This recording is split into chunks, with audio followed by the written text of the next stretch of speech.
Halo anak-anak, selamat bertemu kembali dengan saya Desi Krisanti. Oke, kita akan belajar matematika. Tema kita kali ini adalah ukuran pemusatan data pada statistik. Baik anak-anak, silahkan dibuka buku matematikanya. Kita akan belajar mengenai ukuran pemusatan data pada statistik. Anak-anak, kemarin kita sudah belajar mengenai penyajian data. Sekarang kita akan mencoba untuk mengolah data tersebut. Nah, di sini pengolahan data dilakukan untuk menghasilkan ukuran-ukuran berupa bilangan yang dianggap dapat mewakili data tersebut. Bilangan-bilangan tersebut dinamakan ukuran pemusatan data atau ukuran tendensi sentral, antara lain rata-rata, median atau nilai tengah, dan modus atau data yang sering muncul. Pada kesempatan kali ini kita akan membahas mengenai ukuran tendensi data tunggal dan ukuran tendensi data kelompok.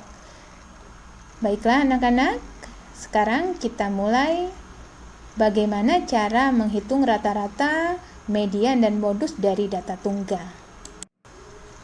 Rata-rata adalah jumlah seluruh data dibagi banyak data. Jadi, kalau kalian akan mencari nilai rata-rata dari suatu data, maka kalian tinggal menjumlahkan seluruh datanya dan dibagi banyak data. Misalkan seperti ini. Contoh soalnya seperti ini. Misalkan dari hasil tes 10 orang siswa kelas 12 diperoleh data 5, 7, 6, 5, 4, 8, 7, 8, 9, dan 5. Baik, kita akan olah data ini, kita akan cari nilai rata-rata dari 10 orang siswa. Ya, kita akan cari nilai rata-rata untuk 10 orang siswa kelas 12. Oke, kita olah. Nah, Ibu mau tanya sekarang, rumus rata-rata tadi apa? Jadi untuk mencari nilai rata-rata kita harus menghitung apa anak-anak? Ada yang bisa? Masih ingat tadi yang Ibu tulis? Rata-rata didapat dari penjumlahan semua nilai ulangan siswa kelas 12 dibagi dengan banyaknya siswa yang mengikuti tes. Bukan begitu, Bu? Tepat sekali, Bang. Sekarang kita hitung. Silakan anak-anak, kalian hitung jumlah dari nilai tes anak-anak kelas 12 tadi. Jumlah siswanya tadi ada berapa yang ikut tes? 10, Bu. Kalau jumlah nilai tes seluruh siswanya berapa? 64, Bu. Oke, tadi jumlah nilai 10 siswa kelas 12 adalah 64 dan jumlah siswa kelas 12 yang mengikuti tes ada 10. Berikut kita cari rata-ratanya. Jadi, didapat rata-rata nilai 10 orang siswa adalah 64 dibagi 10. Hasilnya rata-ratanya adalah 6,4.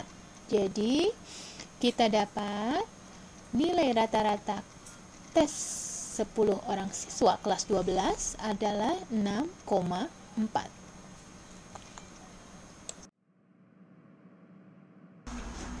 Bu, izin bertanya, Bu. Ini Bu, soalnya seperti ini, Bu. Upah rata-rata 7 orang pekerja sebesar 250.000 per hari. Jika tambahan 1 orang pekerja, rata-rata upahnya menjadi 237.500 per hari.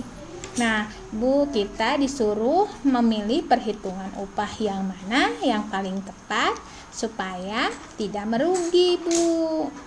Gimana, Bu, caranya?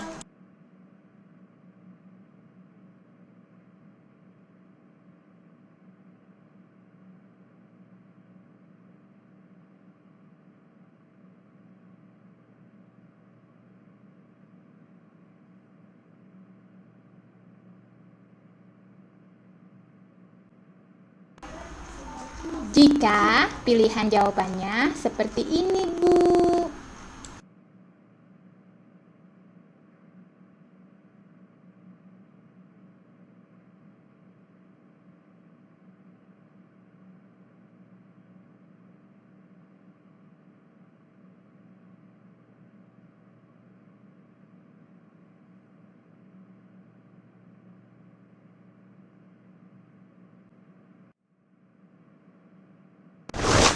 Baiklah, anak-anak, jika kita dihadapkan pada permasalahan seperti ini, yang harus kita perhatikan adalah pertama, apa yang diketahui dari soal? Coba, apa yang diketahui anak-anak dari soal tersebut? Ini Bu, upah rata-rata 7 orang pekerja per hari.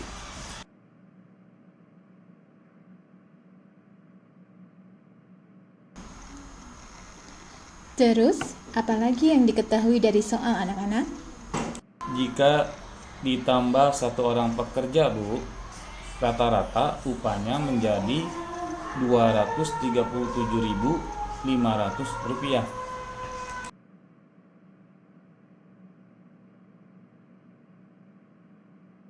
Jika rata-rata upah 7 orang pekerja 250 per hari, maka jumlah upah 7 orang pekerjanya berapa coba? Rp1.750.000 Bu. Dari mana itu, Bang? Dari 7 orang pekerja dikalikan upah rata-rata per hari Bu. Tepat sekali, Bang.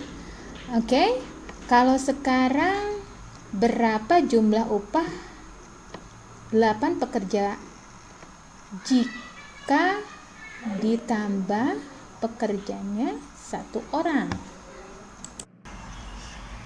Rp1.900.000 Bu, yaitu dari 8 orang pekerja dikali upah rata-rata setelah ditambah 1 orang pekerja baru.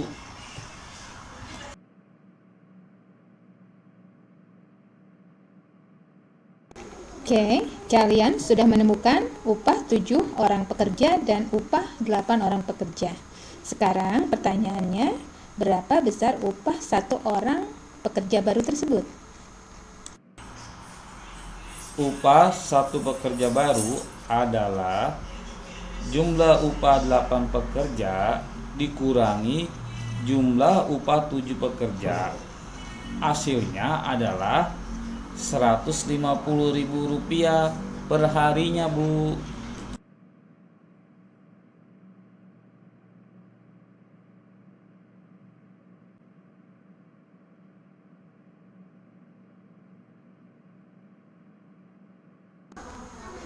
Bagus sekali, Bang. Hebat memang Bang ya. Coba, kok Bang saja yang jawab, yang lainnya kemana? Ayo, yang lain suaranya juga keluar ya. Baik, kita lanjut ke rata-rata untuk data kelompok.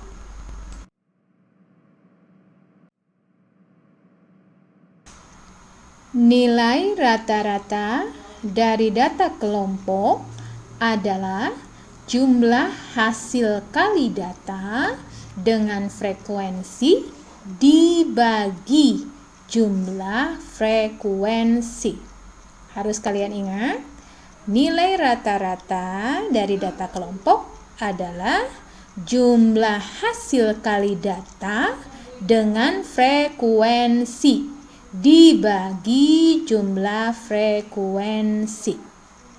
Nah, jika soalnya seperti ini, oke, dari soal ini yang ditanyakan adalah karyawan yang perlu dipindahkan ke bagian lain supaya rata-rata kesalahan cetaknya di bawah 5%. Nah, jika si Andri itu dipindahkan menjadi quality control karena di sini si Andri kesalahannya sedikit. Nah, sekarang yang kesalahannya paling banyak dipindahkan. Jadi karyawan siapa saja yang harus dipindahkan supaya kesalahan cetaknya sedikit ya. Silahkan kalian cari rata-ratanya, cari yang rata-ratanya di bawah 5%. Oke?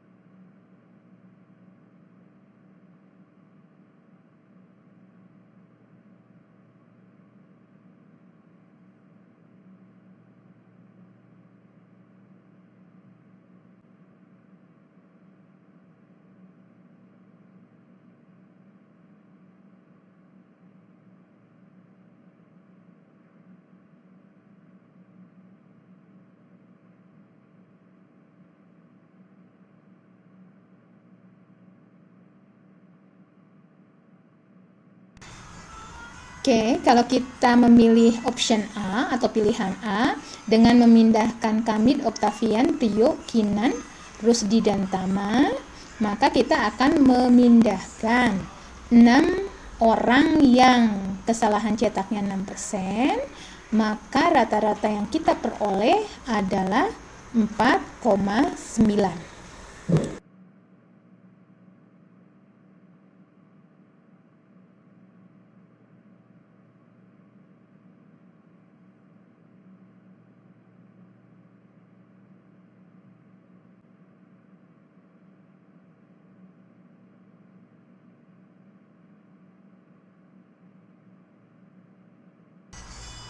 Kalau kita memilih option atau pilihan yang kedua, dengan memindahkan Kamid, Octavian, Prio, Kinan, Rusdi, Tama, dan Budi, maka rata-rata kesalahan yang diperoleh adalah 5%.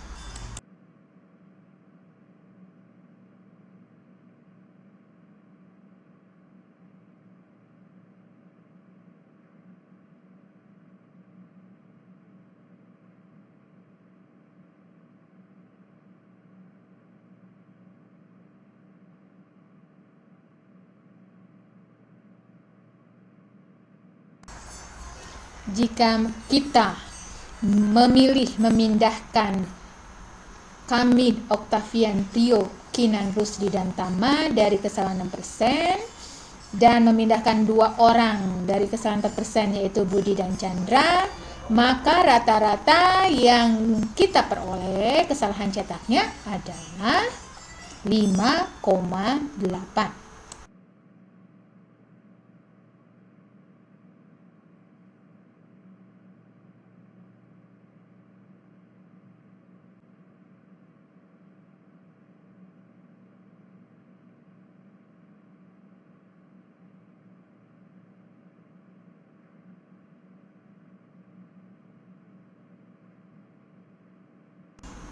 Kemudian kalau kita peroleh atau kita memilih ya, kita memilih option D dengan memindahkan 6 orang yang kesalahan cetak 6% dan 1 orang dari kesalahan 4% serta 1 orang dari kesalahan cetak 5%, maka rata-rata yang diperoleh adalah 5%.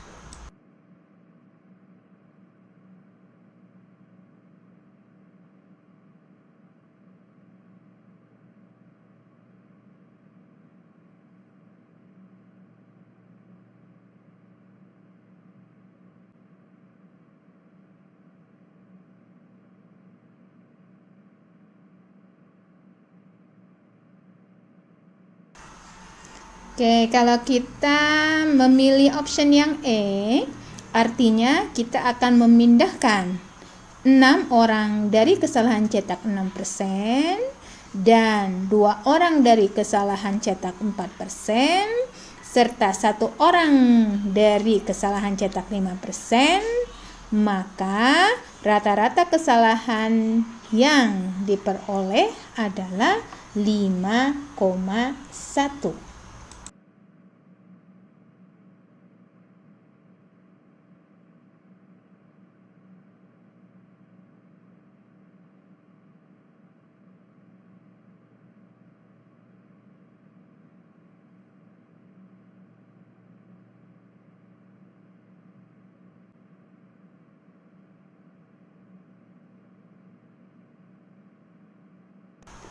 Jadi pilihan mana yang menurut kalian yang mempunyai kesalahan cetaknya harus di bawah 5%? Ayo, siapa yang bisa jawab? Saya, Bu.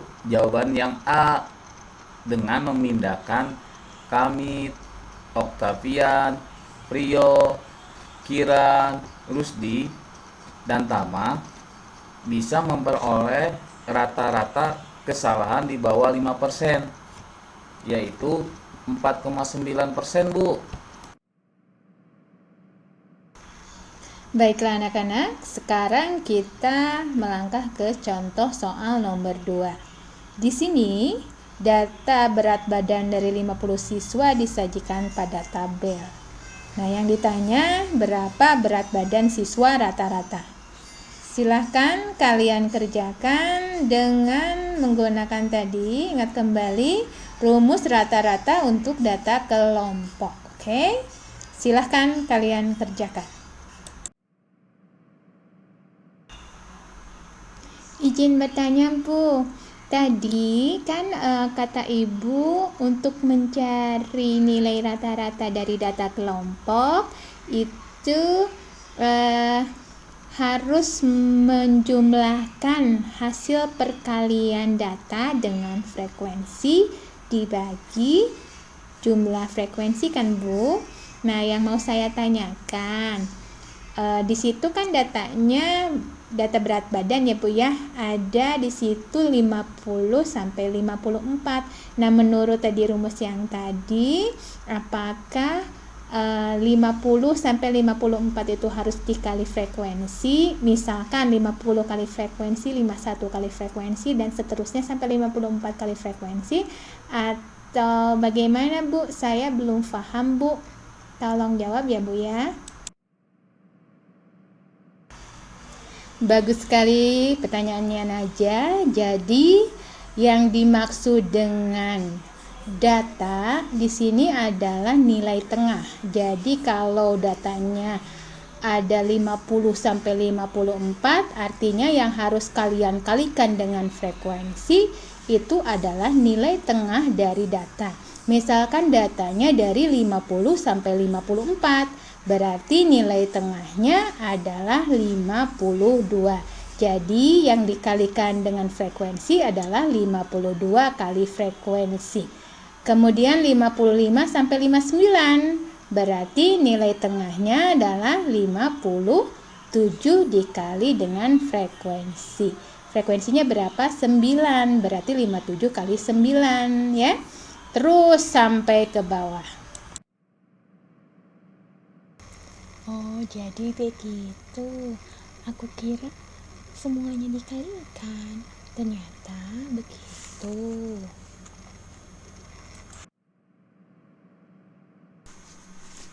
Maka didapat jumlah perkalian nilai tengah kali frekuensinya adalah 3160 dan jumlah frekuensinya 50. Maka rata-ratanya adalah 3160 dibagi 50. Hasilnya adalah 63,2. Jadi rata-rata berat badan siswanya adalah 63,2 kg. Baiklah anak-anak, itu tadi adalah contoh-contoh soal dari ukuran pemusatan data untuk ukuran rata-rata data tunggal dan data kelompok. Nah, untuk melatih kalian, silahkan kalian kerjakan LKS. Ya, ini urutan nomornya, nomor berapa dan halaman berapa, silahkan Anda lihat sendiri. Kalian kerjakan di formnya nanti Ibu berikan. Nah, setelah selesai kalian submit atau kirim dan screenshot hasil kerja kalian dan kirim ke Edulogi kantung tugas, oke?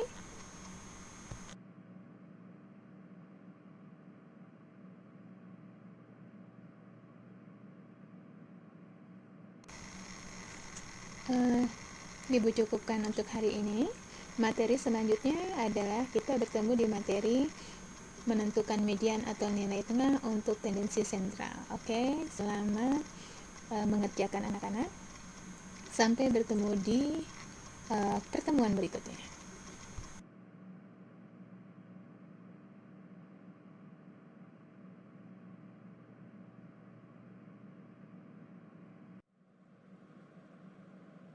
Sampai jumpa di pertemuan berikutnya.